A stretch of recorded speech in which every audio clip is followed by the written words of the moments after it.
Subhanallahi wa bihamdihi adada khalqihi wa ridha nafsihi wa zinata arsyihi wa midada kalimatihi. Tapi karena ini ngalami dibakar, maka hukumnya suci menurut mazhab Abu Hanifah.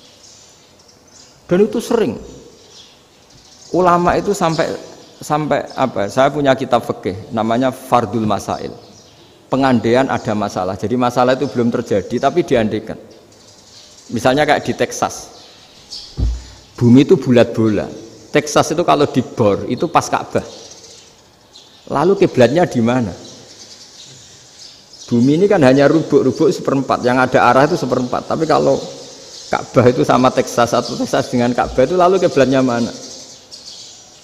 Wong sudah bebas arah.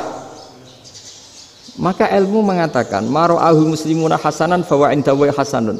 Kamu jangan nuruti ilmu hakikat tapi nuruti mindset. Kalau mainstreamnya orang banyak seperti itu, mindsetnya orang sana misalnya Ka'bah sana ya ikut sana. Tapi ini tidak mewakili hakikat karena kalau yang 380 derajat itu kan terus ribet. Makanya ini kesulitan di bab-bab fikih. Ya saya ulang lagi, kesulitan di bab-bab fikih. Makanya fikih itu selalu bicara misalnya gini, ada orang sholat. Saya ulang lagi. Setelah salam pertama dia kentut, itu sholatnya batal apa enggak? Itu lama berdebat. Yang dikatakan rukun sholat itu salam pertama, sehingga orang kalau sudah salam pertama maka sudah keluar dari sholat.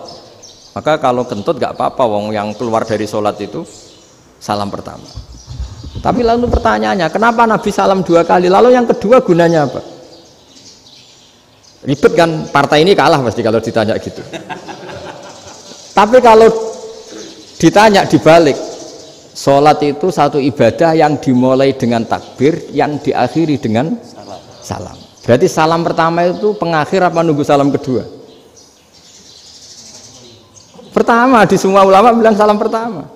Kalau salam pertama sudah pengakhir, berarti pembatalan setelah itu nggak punya efek, nggak punya akibat. Itu kan ribet, debat fikih itu memang ribet. Fikih itu memang senam otak karena pertanyaannya mirip-mirip seperti itu. Nah, sampean milih mana? Milih salam pertama apa salam kedua? Pasti ulama milih salam pertama. Jadi anehnya fikih itu di situ. Misalnya orang mati, takbir itu berapa kali? 4 kali. Andai kan takbir 5 kali itu batal apa enggak? Satu ulama mengatakan 5 kali itu batal. Karena rukunnya sholat jenazah itu takbir 4 kali. Berhubung ini rukun, kalau nambahi ke 5 berarti menambahkan rukun. Kayak kamu sholat rukuk 2 kali kan batal. Sujud 3 kali batal karena menambahkan apa? Rukun. Berarti kalau takbir 5 kali batal. Tapi pertanyaannya, takbir itu adalah wiridan biasa, sehingga kalau ditambahkan nggak punya akibat batal. Jadi perdebatan ulama itu kadang ya lucu.